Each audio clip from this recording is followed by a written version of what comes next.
ஆண்டவராகிய இயேசு கிறிஸ்துவின் நாமத்தில் உங்களுக்கு வாழ்த்துக்கள். எல்லாரும் எப்படி இருக்கீங்க? சுகமா இருக்கீங்களா? சந்தோஷமா இருக்கீங்களா? இந்த நாளிலும் ஆண்டவர் கொடுக்கிற ஆசீர்வாதமான வார்த்தை ஏசாயா 14 அதிகாரம் 24 வசனம். நான் நினைத்திருக்கிறபடியே நடக்கும், நான் நிர்ணயித்தபடியே நிலை நிற்கும் என்று சேனைகளின் கர்த்தர் ஆணையிட்டு சொன்னார். அருமையான தேவனுடைய பிள்ளைகளே, தேவன் ஒரு சபதம் எடுத்திருக்கார். தேவன் ஒரு ஆணை இட்டு சொன்ன ஒரு காரியம், அவர் உங்களை குறித்து என்ன நினைத்திருக்கிறாரோ அதுவே நடக்கும்.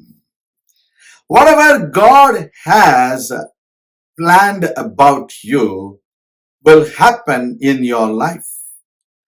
There are times you might plan for certain things, but you need to ask God's plan in your life. Whatever God's plan are, they are for good. They are not for disaster.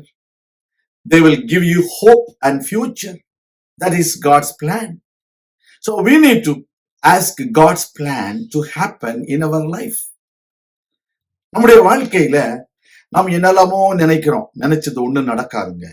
நீங்க நினைக்கணும், ஆண்டவரே உம்முடைய நினைவு என்ன, அதை எனக்கு சொல்லித்தாங்க என்று சொல்ல வேண்டும்.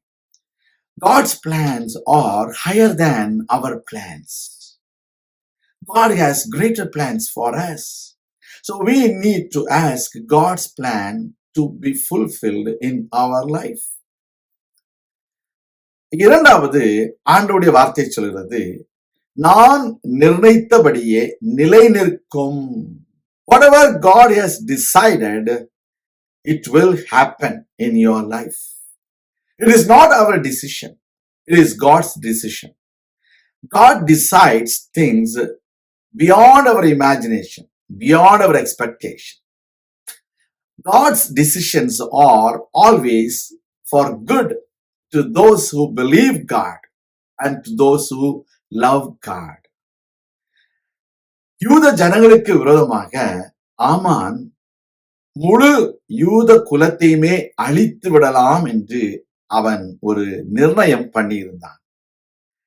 தேவனோ அந்த ஆமானுடைய திட்டத்தை தலைகீழாக மாறி அந்த ஆமான் கொல்லப்படும்படிக்கு பெரிய காரியங்களை செய்தார். We need to understand the decisions of Haman were not fulfilled. Whatever God has decided about his people was fulfilled. So we need to believe God's decisions are final. So we need to ask God's decisions before we decide on anything in our life. கர்த்தருடைய பிள்ளைகள், எப்பொழுதும் ஆண்டவர் நம்மை குறித்து என்ன நிர்ணயம் பண்ணியிருக்கிறார் என்பதை அறிந்து அதன்படி செய்ய வேண்டும். அதுதான் நிலை நிற்கும். தாவீதுக்கு விரோதமாக அப்சலோமும் அகித்தோப்பிலும் ஒரு நிர்ணயம் பண்ணினார்கள். என்ன? தாவீதை கொலை செய்து அப்சலோமை ராஜாவாக ஏற்படுத்த வேண்டும் என்று அவர்கள் நிர்ணயம் பண்ணின காரியம் நிலைக்கவில்லை. ஆனால் தேவன் நிர்ணயம் பண்ணினதோ சாலமோன் ராஜாவாக வர வேண்டும் என்று.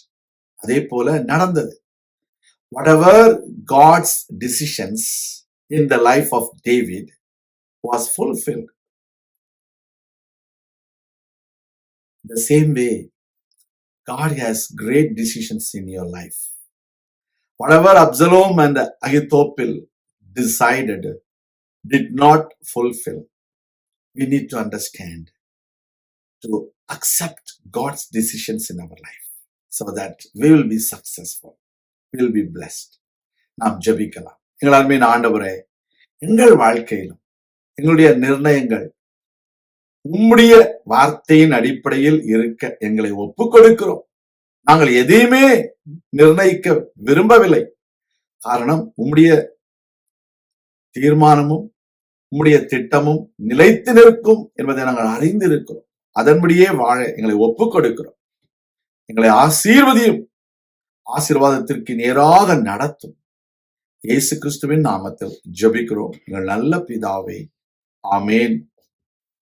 கர்த்தர் தாமே உங்களை ஆசீர்வதிப்பாராக. ஆமேன்.